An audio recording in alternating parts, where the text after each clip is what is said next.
That original perversity took place, and those four principles became their very opposites. That is again the purpose perhaps of this creation. If there was only a world of light, truth, consciousness, joy, why would there be a world of, you might say, diversity? So, in this one becoming the many, that is the play of the one becoming the many, the diversity comes into expression. In that diversity, opposite forces are also expressed. Through that, can we recognize not only that we have to come out of darkness and move towards light, the whole poem of Savitri is based on a movement from darkness to light. But how can darkness move towards light unless light were not hidden in the darkness? That is Satyavan. That spirit, that consciousness that is hidden in the world of matter and slowly has to emerge, but it is a struggle because the envelope of darkness is very thick.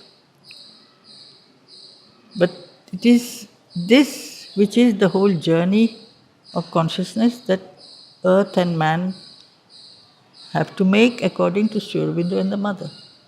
So there is an involution of the divine consciousness, see, that has gone down into the darkness.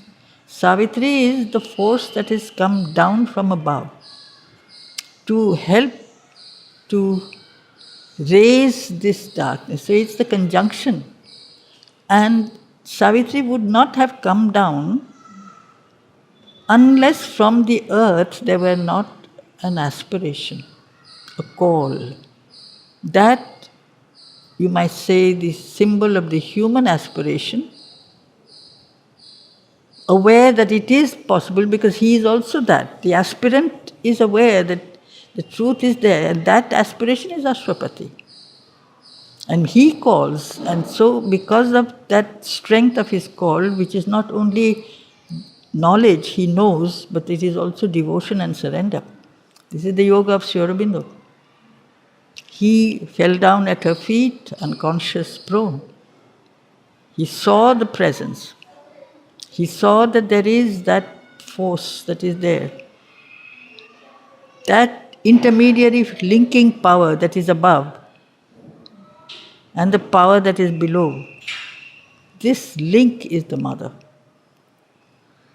The knowledge of the truth is above, the push from below.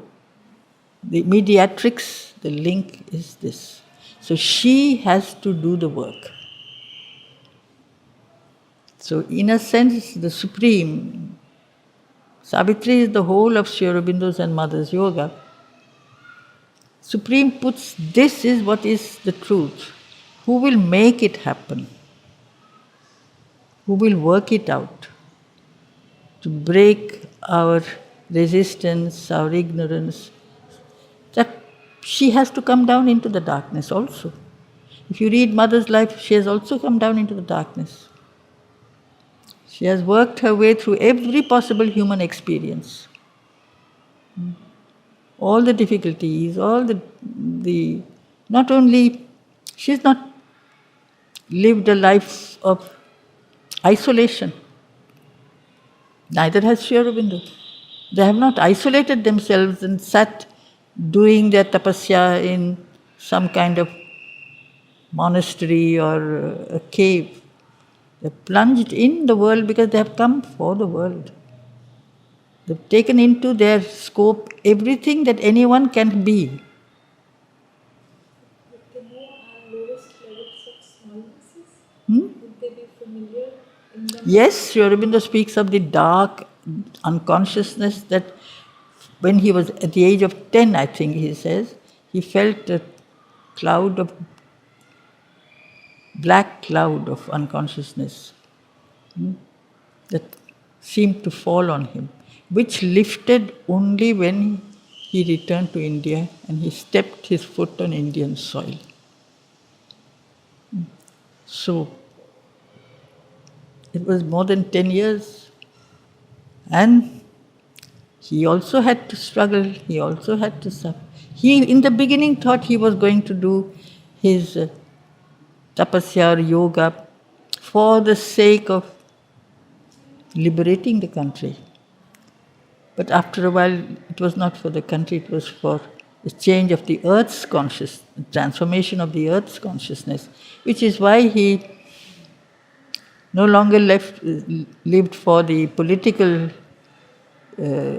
freedom, which he knew was already going to happen.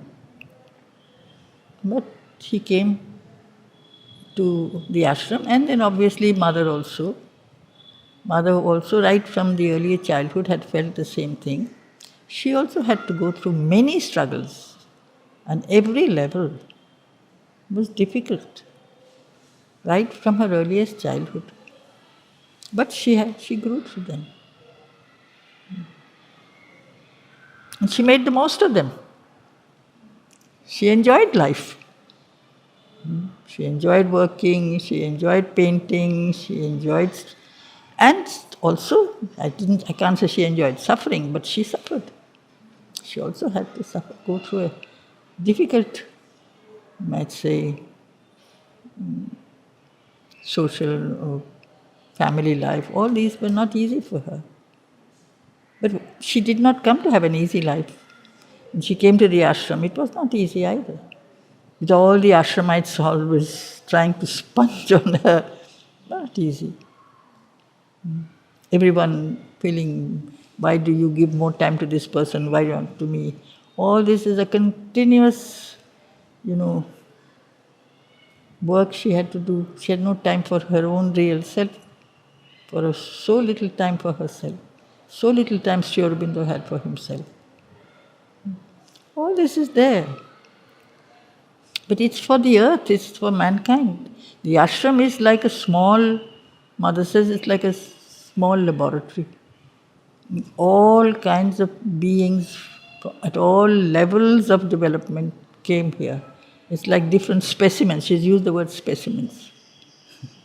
From the lowest to hopefully the highest. Can all this be helped to climb a little? You climb to the next step, another climbs to his next step. But it's up there.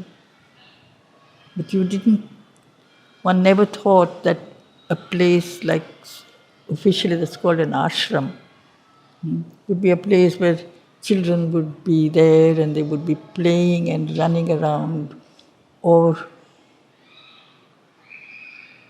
display of all that is. It's not an austere place at all. And it's not meant to be austere. It's meant to be an expression of everything that life can offer, but to change it into something becomes an opportunity towards perfection. That's all. We learn not for the joy of getting a degree, we are supposed to learn for the joy of learning. That's the whole thing. I don't know if I make answer. It's very clear, at least that. He says here, no? So that Satyavan is the soul of the earth. That's the whole thing. That's why she has come for him. And so she recognizes him. Savitri has come on the earth for the earth's sake. So when Savitri sees Satyavan, she realizes. But it is put as an expression of human love, which also is very beautiful. Why not? That also is not running away and sitting in a cave, because there is a fear there. I don't want to be part of anything, I don't want to be part of any experience, which is no human contacts, no human interests. I want to concentrate on my inner life. That is necessary at a certain stage, perhaps, for some.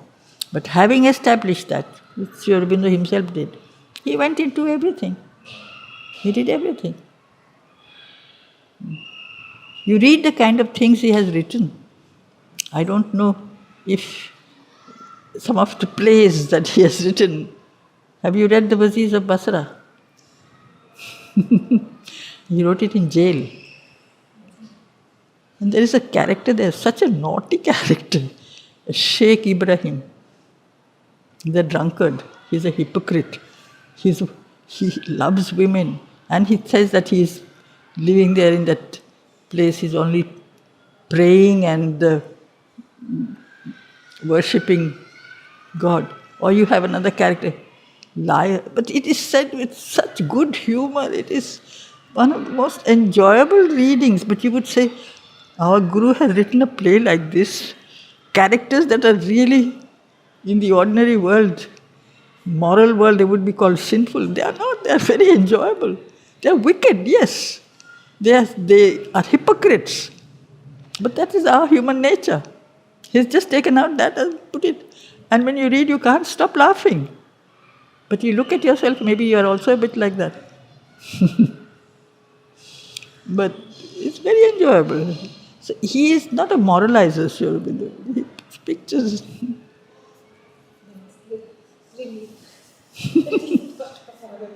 He's not a moralizer at all. We would none of us be there. He's not a Puritan God at all. No. He's an all accept. That doesn't mean that we have to stay like that. We are like that, and we make that a starting point to climb out of that. We become aware. If I am reading that play, I have read that play, I have taken part in the play also, and I have laughed my head off. There are certain characters that are there which are really, really bad. But if I read a second or third time, but something of that is there in me. So I read by identity. So I say, okay, then I have to perhaps start wiping off those elements from my own nature. I become aware and I have to work on my nature and try to clean up my being if I can. But he doesn't say do it, he just puts you there, you read it. And if you read well, you can see that you read by identity. So, everything that is in the universe is there. He has created all kinds of beings. Can I ask something about death? What about death? There is a continuity in our lives from one birth to the next.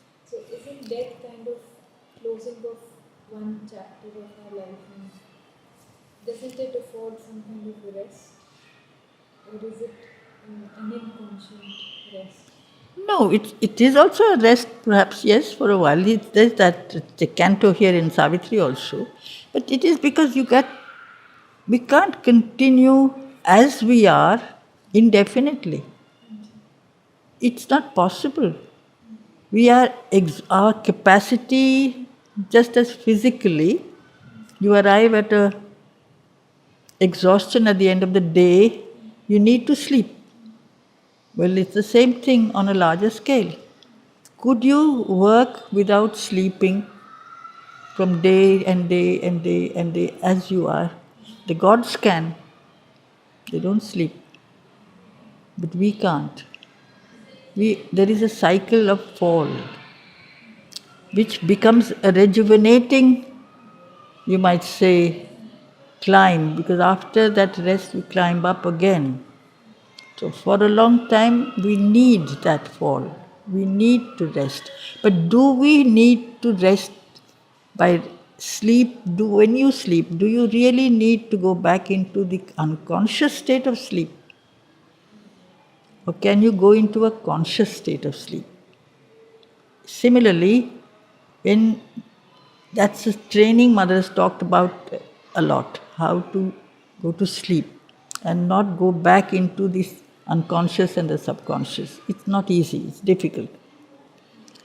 In the same way, when your body can't cope up anymore, you have to give it up. Do you have to go back to the state of the original darkness? Or can you make use of that experience to stay in a plane of which is the wo- world soul, where the soul goes and rests and gathers, you might say, its need to come again into the world of human experience. As long as we are not completely embodiments of the divine, the divine is within us, but the divine presence is not felt in every pore of our being. There will have to be some state of exhaustion.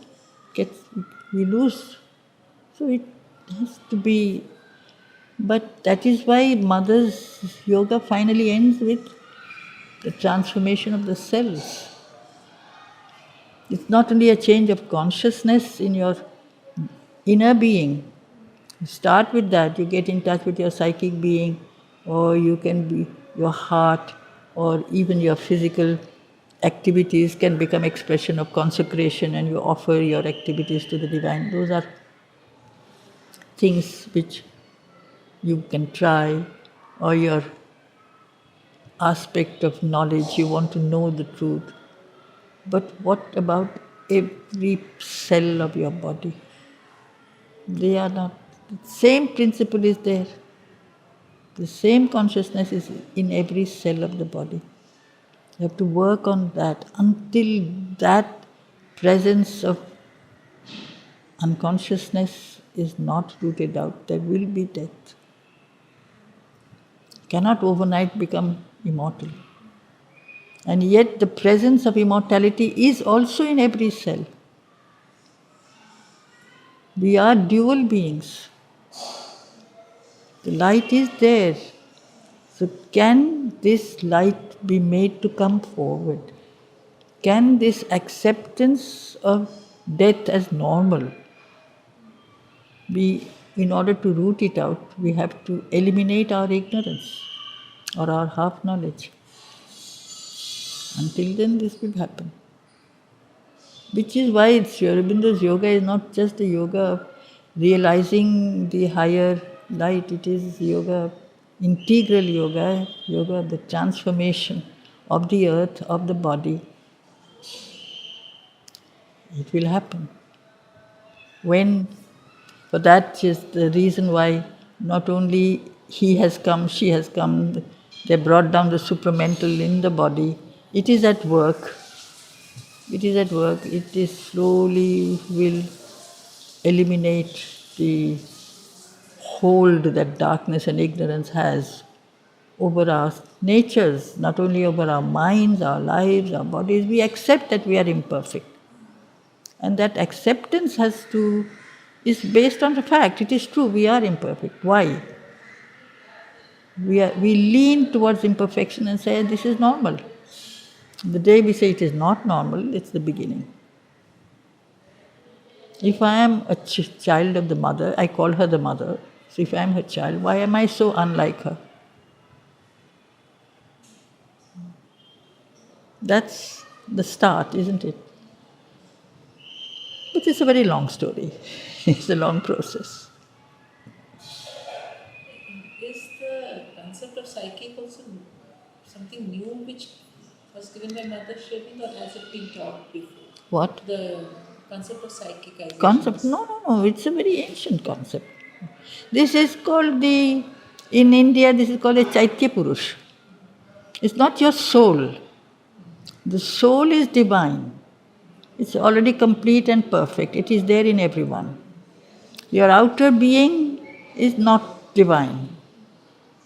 But if you want, there is a connecting, as if from that, a presence of the divinity that is there to guide you to evolve from where you are to what you have to become at the next stage, because the psychic being will not make you totally perfect straight away.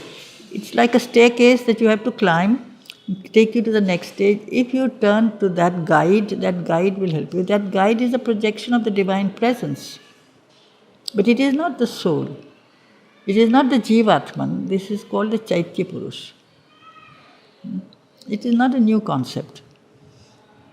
But it was for a long time in certain Indian philosophies put aside, and you have only body, life, mind, soul. But the connecting factor is the psyche. So then what is the mother?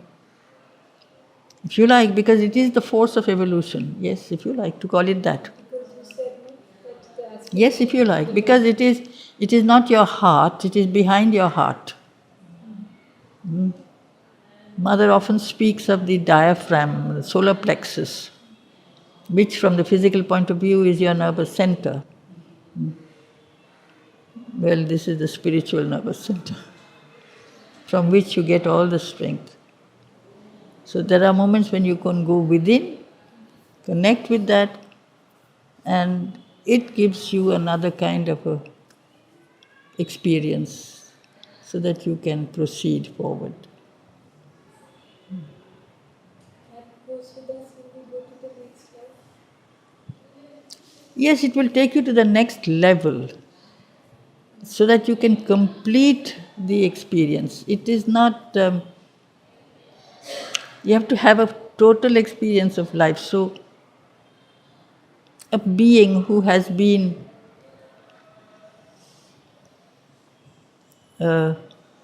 very active in a particular, say, field, a warrior, let's say, and all his energy has been dynamically expressed in the field of war.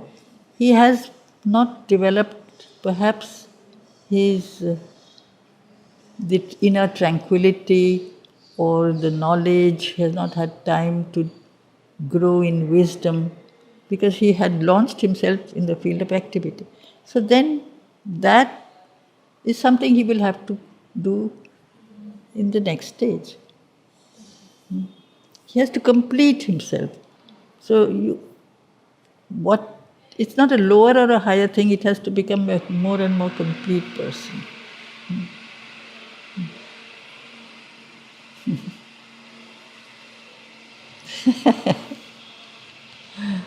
But something of perhaps the earlier energy also will be there to help you. I don't know exactly very much about these past births, but But for sure, because this is one of his last births. Previous births was he was Leonardo. Sri Aurobindo was Leonardo. Sri Aurobindo was everybody. Of course, he was Leonardo.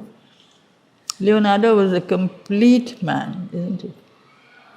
As a human being, he was a total human being.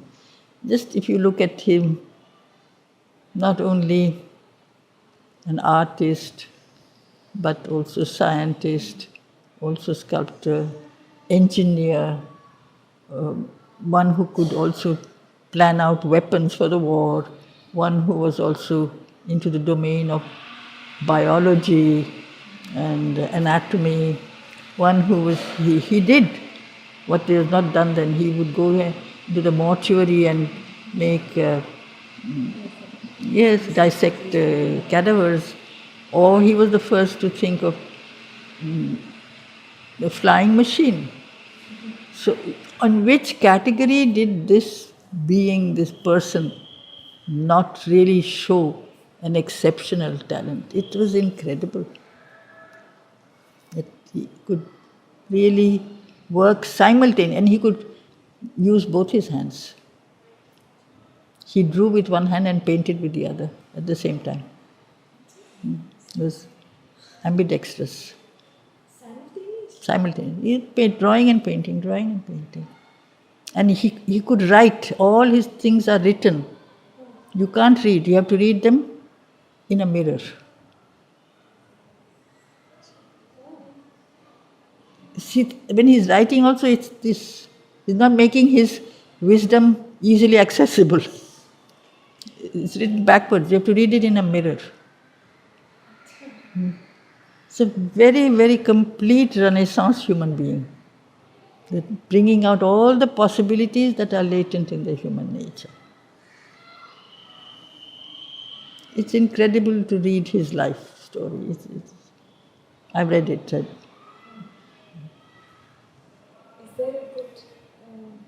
There are. Life of, there are two or three of them. Stephen, I've forgotten the name, it was such a long time ago. But there is the library.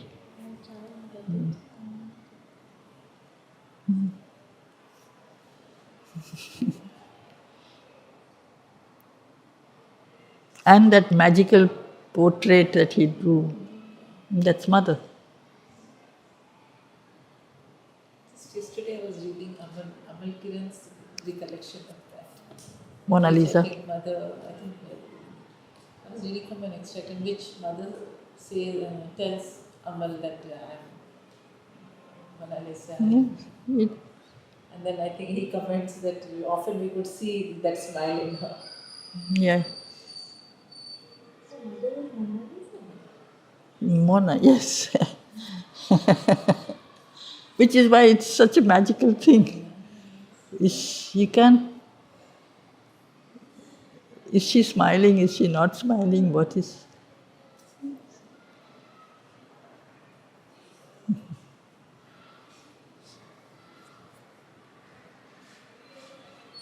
At every stage of the evolution,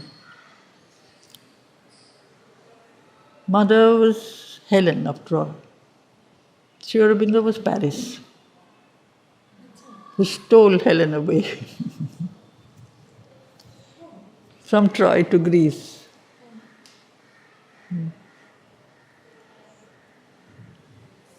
So, And somebody in Russia also, no? yes, Catherine of Russia, Catherine the Great. Into many of them, she enters momentarily for a particular reason. That she says. Like Queen Elizabeth I, for a while. Catherine the Great of Russia, for a while. Yes. How for a while? For a particular Purpose. purpose. Then she withdraws.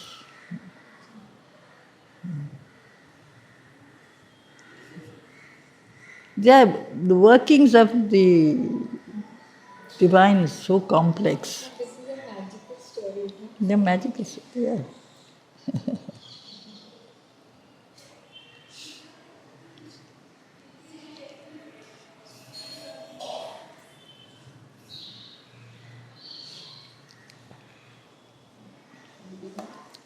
What do you say from the beginning? From the beginning, okay? No, I'm asking what do you say? Or No. I have nothing to say. I talk too much. no. This is very welcome. Stories. She's a baby. Made so many things clear. Hmm? I thought that today I'll ask you. Otherwise, Ask whatever you want. and it really made so many things clear. Like I always used to get confused. This here it is at the Savitri. What did you? It was so clear. You put it. Now it's not done. But a picture, yes. The aspiration. So people have something understanding of the book in general. Sometimes what happens, we try to understand, but the whole thing, like what it is trying to tell becomes something very vague. Like, see, the first canto is the coming of dawn out of night. But he has called it the symbol dawn. It's not just a morning that is coming after night, it happens every day. Night goes, morning comes. Slowly, first there is a dawn and then there is a day. It's a recurring phenomenon of darkness and light, and darkness again and light, life and death, rise and fall. It's the story of our existence. It is like a small capsule of the story, the first canto. Gradually, there is a breaking of darkness into small, you might say, little rays of light that break the wall of darkness. Slowly, that wall of darkness becomes wiped off. There is more and more light, there is more and more beauty. And that is where we are told that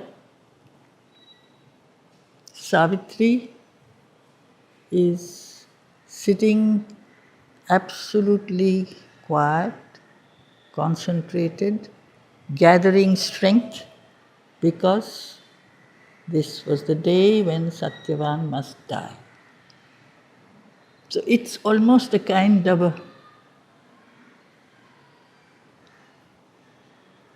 acceptance that outbreak of light will bring about death. She is gathering force to challenge this. She has come on earth for that.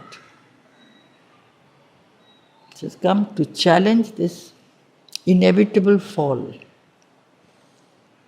Otherwise, in the morning, people get up, take up their daily activities. There is an acceptance, there is a love of life and joy. She is on a different level. She is aware that there is an inevitable end of death that is really waiting. We are very short-sighted. Normally we just see the immediate. She is not. She is aware. She has been made aware in her human existence by a guide, by Narad, who told her.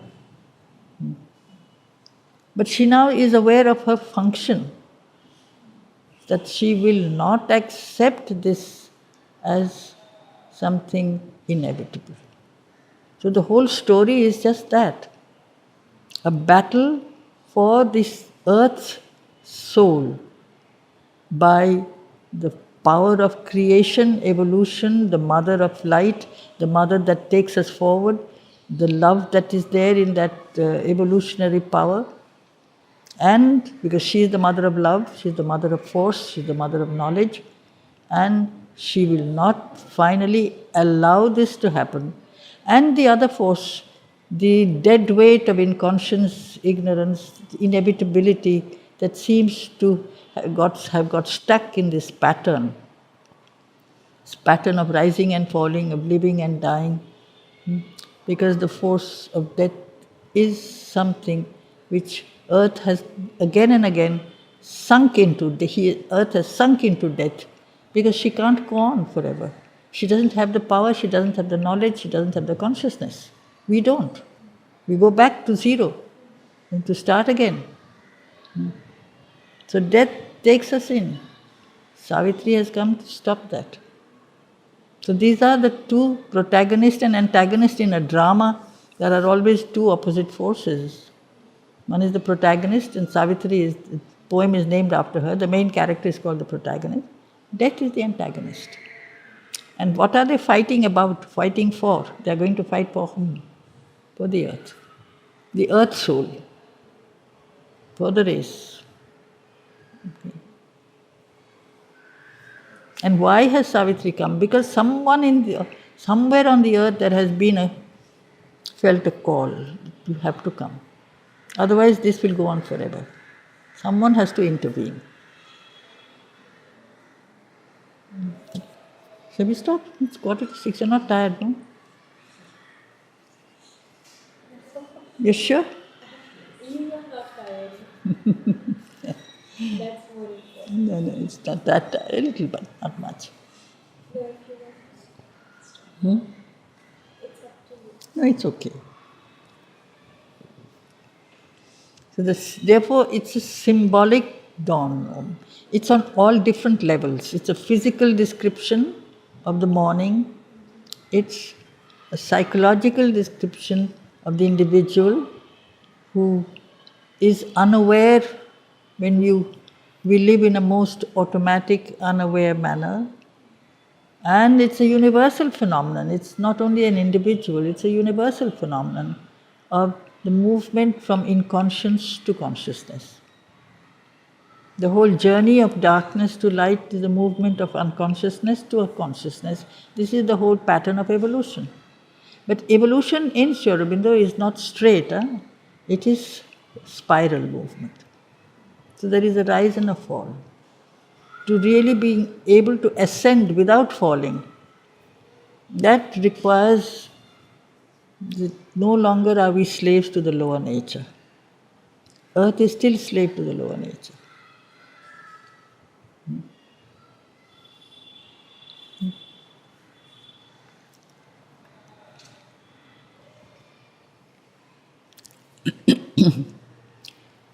It was the hour before the gods awake.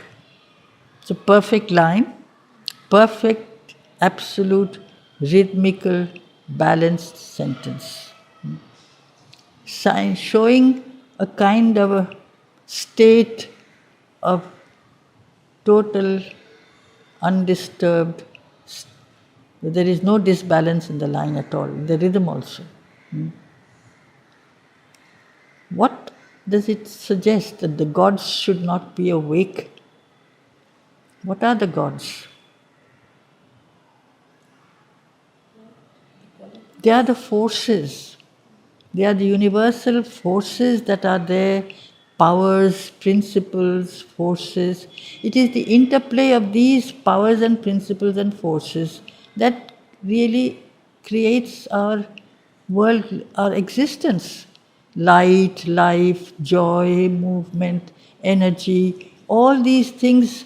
It is the interplay of all these things that makes for not only the universe, but its complexity, its diversity, all these things.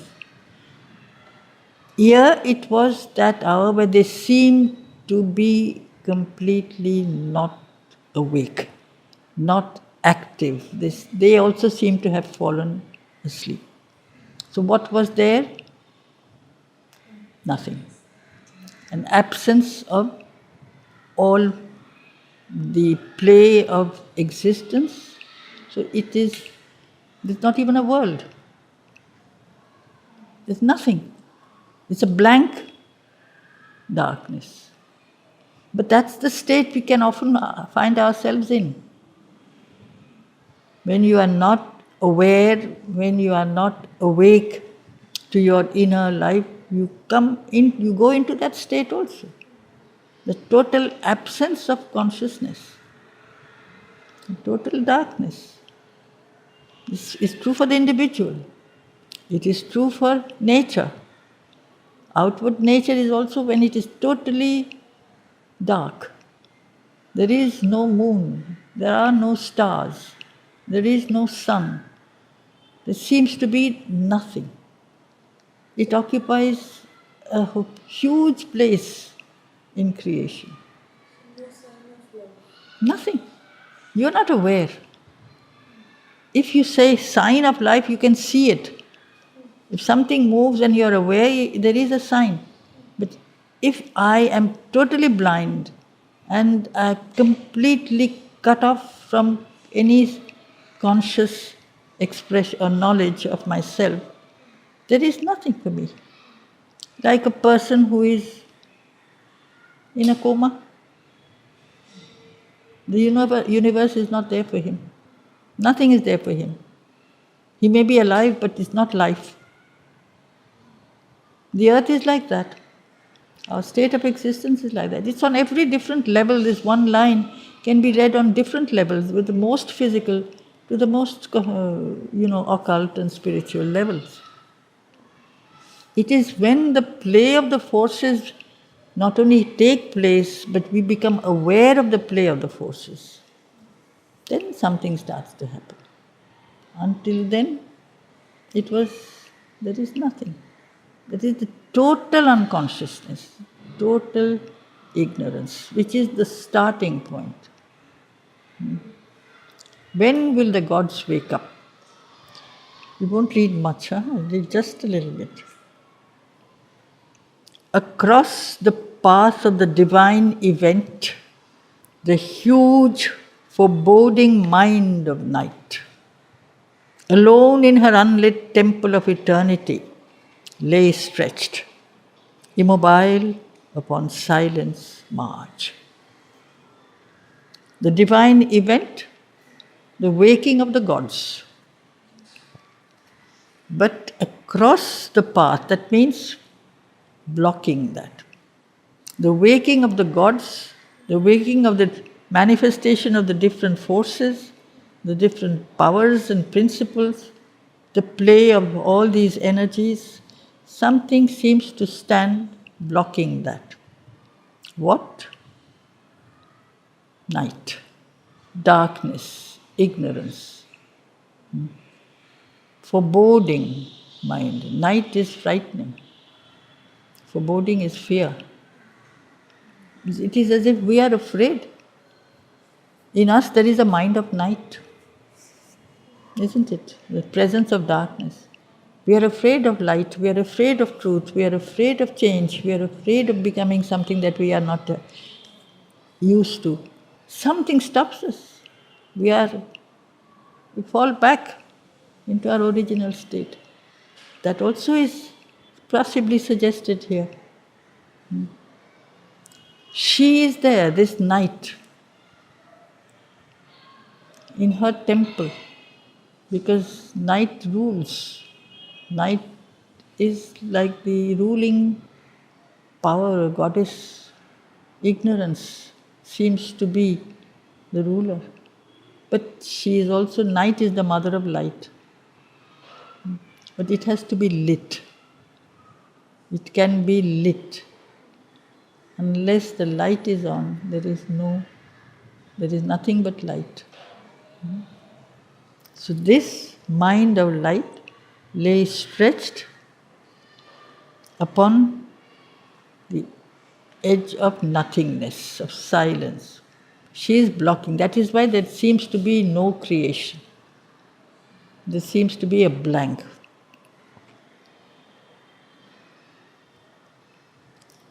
Almost one felt, opaque, impenetrable, in the somber symbol of her eyeless muse. That's why it's a symbol. The abysm of the unbodied infinite. It is the infinite. There is an infinite above, which is unbodied. There is an infinite below, that is infinite. The same infinite. Yes, which is an expression of the Supreme also. The infinite below is also the Supreme. So almost one felt that supreme in conscience, opaque to all light,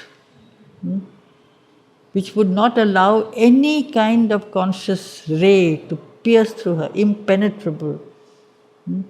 This is the symbol of darkness, somber symbol of her eyeless muse. Eyeless is blind.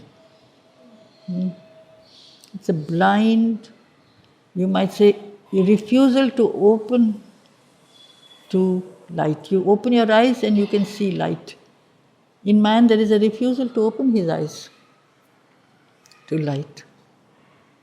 So what remains? The abysm, a huge, dark, blank, you might say chasm, hole, infinitely vast, the unbodied infinite.